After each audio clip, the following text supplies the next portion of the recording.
मुफ्ती सलमान अजहरी की गैरकानूनी गिरफ्तारी के खिलाफ निवेदन। लातूर में मुस्लिम समुदाय की ओर से दिया जिलाधिकारी को निवेदन। कुछ दिन पहले मुफ्ती सलमान अजहरी को गुजरात एटीएस ने कथित विवादित बयान के चलते गिरफ्तार कर गुजरात ले गई थी।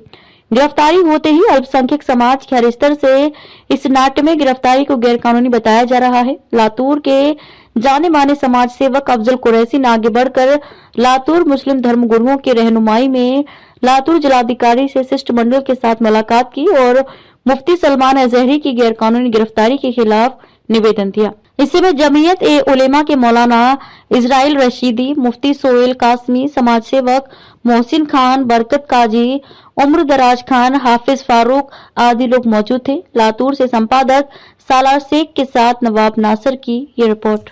में सभी का स्वागत है। मैं नवाब नासर। आज हम आए हैं लातूर के कलेक्टर ऑफिस में और यहाँ पे एक बहुत बड़ा शिष्टमंडल यहाँ पे आया हुआ है, जिसके अंदर सब सामाजिक कार्यकर्ता और जो धार्मिक गुरु हैं वो सब आए हैं। तो उनके शिष्टमंडल से आइए बात करते हैं। आज आप इस किस विषय में यहाँ पे आए थे और कलेक्टर साहब को आपने किस विषय में निवेदन दिया है? बिस्मिल्लाहिर्रहमानिर्रहीम। आज हम लोग यहाँ मुसलमान हमारी जो कौम है, हमारी कौम के तमाम ही जिम्मेदारों की तरफ से यहाँ हाजिर हुए हैं। एक उन्वान था और वो ये है कि हमारे जो कौम के बेबाक मुकर्रिर हैं जनाब मुफ्ती सलमान अजहरी साहब, उन्हें गुजरात एटीएस की तरफ से बगैर नोटिस दिए कि जुल्मन गिरफ्तार किया गया। जो गिरफ्तार करने का तरीका था वो भी निंदनीय था। इसलिए हम लोग उस पर यानी एहतजाज करते हुए, अपनी नाराज़गी जताते हुए अपने मुल्क के सदर जमहूरिया को मेमोरेंडम सौंपने के लिए यहाँ आए हैं। इस वक्त मुल्क की सूरत हाल, खासतौर पर कौम मुस्लिम की सूरत हाल पूरी दुनिया के सामने है। इस वक्त में अगर मजलूम कौम की तरफ से अगर कोई नुमाइंदगी करता है, कोई आवाज़ उठाता है, तो उसकी आवाज़ दबाने का मतलब पूरी कौम की आवाज़ दबाना है। इस वजह से हमें इस बात पर बहुत अफसोस है और अपने अफसोस का इजहार अपने मुल्क की गवर्नमेंट के सामने करना हम अपना संवैधानिक हक समझते हैं। इस वजह से आए हैं। एक शेर है, किसी ने बहुत खूब कहा है, हम आह भी करते हैं तो हो जाते हैं बदनाम, वो कत्ल भी करते हैं तो चर्चा नहीं होता। उसको हम थोड़ा सा तरमीम कह के कहेंगे कि हम आह भी करते हैं तो हो जाते हैं बदनाम, वो रेप भी करते हैं तो पा जाते हैं इनाम।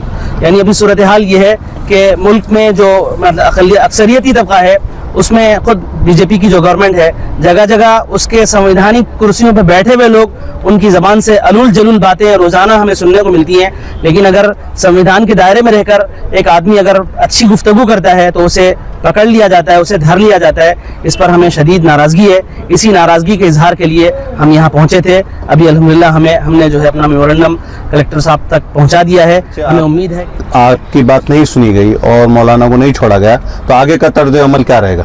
संवैधानिक तरीके पर जो संविधान ने हमें इख्तियार दिया है एहतजाज करने का, हम रास्तों पर निकलकर उस इख्तियार का इस्तेमाल करके एहतजाज ज़रूर करेंगे।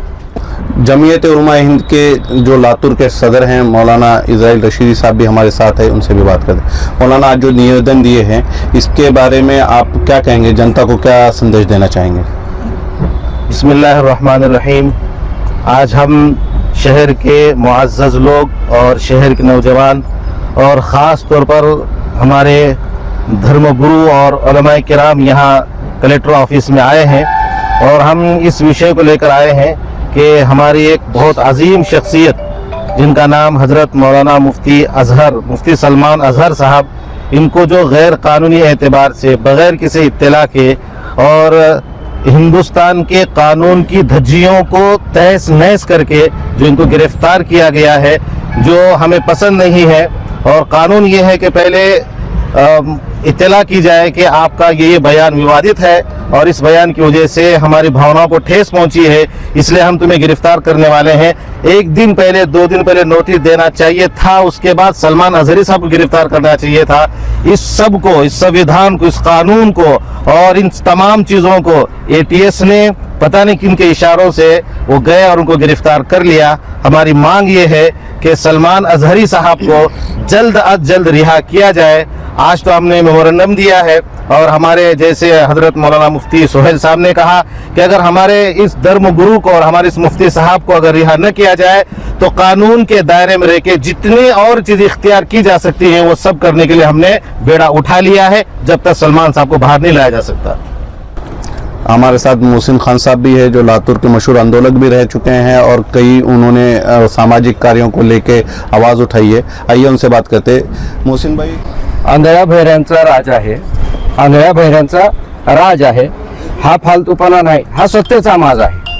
गोष्ट अशीच आहे, जे लोक वेगवेगळ्या पद्धतीचे संविधान विरोधी बोलतात, जातीयते निर्माण करण्याचं बोलतात, वेगवेगळ्या पद्धतीचं काहीतरी बोलून या देशामध्ये अस्थिरता माजवण्याचं काम करतात.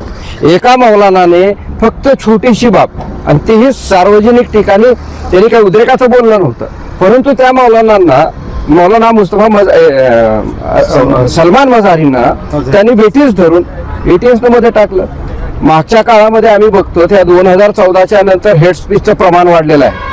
भाजप असतील, संघ परिवार असेल, त्याच्यातली जी मंडळी आहेत ते मोठ्या प्रमाणात हेट स्पीच देतात आणि मुस्लिम विरोधी काहीतरी बोलतच असतात.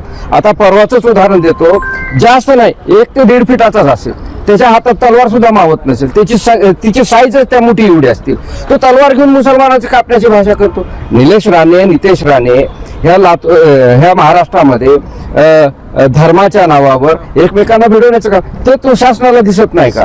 सुरेश चव्हाण आहे, ते कोणता तरी मोठा बुका लावतो तो महाराज आहे. हे वेगवेगळ्या पद्धतीचं अस्थिर करण्याचं कारस्थान करतात. त्यांच्या विरोधात सरकार काही करत नाही. एकीकडे मोकळीक द्यायची आणि एक इनोसेंट लोकांना उचलायचं. पूर्वी यांच्याकडे कसं होतं, युवकांना उचलायचे, छोट्या मोठ्या लोकांना उचलायचे, गोरगरिबांना उचलायचे. आता यांची मजल धर्मगुरूंपर्यंत गेलेली आहे. फक्त एका मौलानाने एक छोटीशी बाब बोलली तर एवढा हाहाकार माजलाय, एवढ्या बुडाला आग लागलेली आहे. सगळेच मौलाना जर बोलायला सुरू केले तर यांचं काय होईल, याची सुद्धा शासनाने लक्षात घेतलं पाहिजे, याचं गांभीर्य लक्षात घेतलं पाहिजे. हे अशी या देशामध्ये अराजकता चालणार नाही. देश धर्मावर नाही तर संविधानावर चालतो आणि संवैधानिक अधिकार सगळ्यांना दिलेले आहेत. त्या अधिकाराच्या अन्वये आज आम्ही कलेक्टर साहेबांना एक निवेदन देण्यास आलो होतो की ज्या पद्धतीने मौलाना मजारी साहेबांना, अझहरी साहेबांना ज्या पद्धतीनं डिटेन करण्याचं काम केलं आणि संवैधानिक पद्धतीने ते डिटेन करण्याचं काम केलं, त्याच्या विरोधात जर शासन प्रशासन गंभीर होत नसेल तर जन आक्रोशाला ते सामोरं जावं, असंच या ठिकाणी आम्ही नमूद केलेलं आहे. बता दें कि ये पहली बार नहीं हुआ है. गुजरात ATS ने इससे पहले हैदराबाद के मौलाना अब्दुल खबीर साहब को भी इसी तरीके से गिरफ्तार किया था और बाद में कोर्ट से वो बाइज्जत बरी हो गए थे. तो अफजल कुरैशी साहब हमारे साथ है. तो ये जो बार बार गुजरात ATS की तरफ से धार्मिक गिरोहों को जो सताने की जो एक साजिश चल रही है और कार्रवाई जो बेजा कार्रवाई हो रही है, उसके बारे में आप क्या कहेंगे? अस्सलाम वालेकुम. असल में ये जो कार्रवाई हो रही है, तो इससे पहले भी अंग्रेज़ों के दौर में हिंदुस्तान भर के उलमाओं ने विरोध किया और देश को बचाने के लिए विरोध किया. और आज भी हिंदुस्तान के तमाम उलमाए कराम का ये मिशन है कि यहाँ का संविधान बचे, ये देश बचे. इस देश में जो कानून है वो सबके लिए बराबर है.